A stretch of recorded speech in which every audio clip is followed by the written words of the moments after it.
Hey internet people, it's Carrie. So I've been talking with someone suggesting that Jews having guns during the Holocaust could have prevented it. Bo, thoughts? Well, guns aren't magic, they're tools. Here. My pocket survival kit. I can survive in the woods for a week or more with this thing. Now go survive in the woods for a week. Yeah, I don't know how to use that. Well, survival kits aren't magic either. Okay, it's not guns themselves that could have prevented the Holocaust, but guns in the hands of the right people. So does this mean private gun ownership is worthless in stopping government tyranny? Well, if the only thing the gun owner knows how to do with his gun is poke holes in paper at the range, no, it's not going to do any good at all. It's worthless.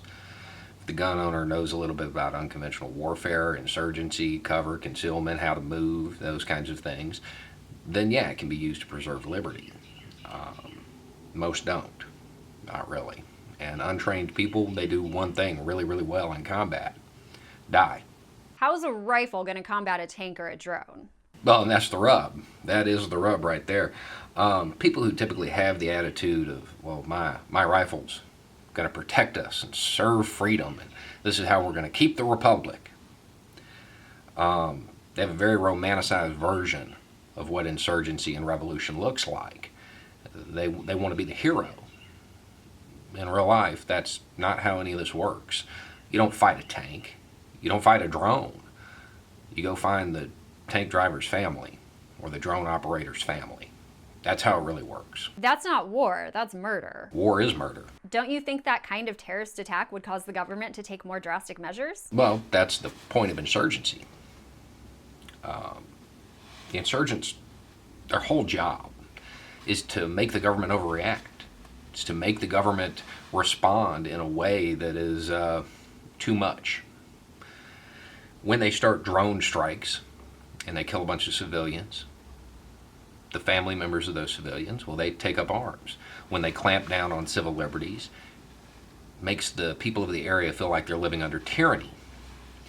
Then they see the opposition government for what it is. This is why terrorist activities have grown since the war on terror started, including in non-conflict countries. It seems like insurgencies put the government in a no-win situation. It is, and so are the civilians.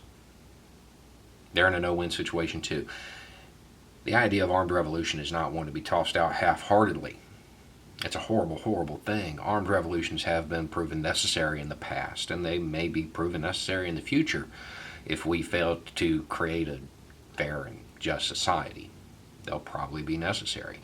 Advocating for armed revolution doesn't make you tough. It doesn't make you a proponent of real change. It's not a display of your character. It's an indictment of it. What you're really saying is that reason and thought are just too difficult. It's too hard to teach. Or that violence is just easier, and it is.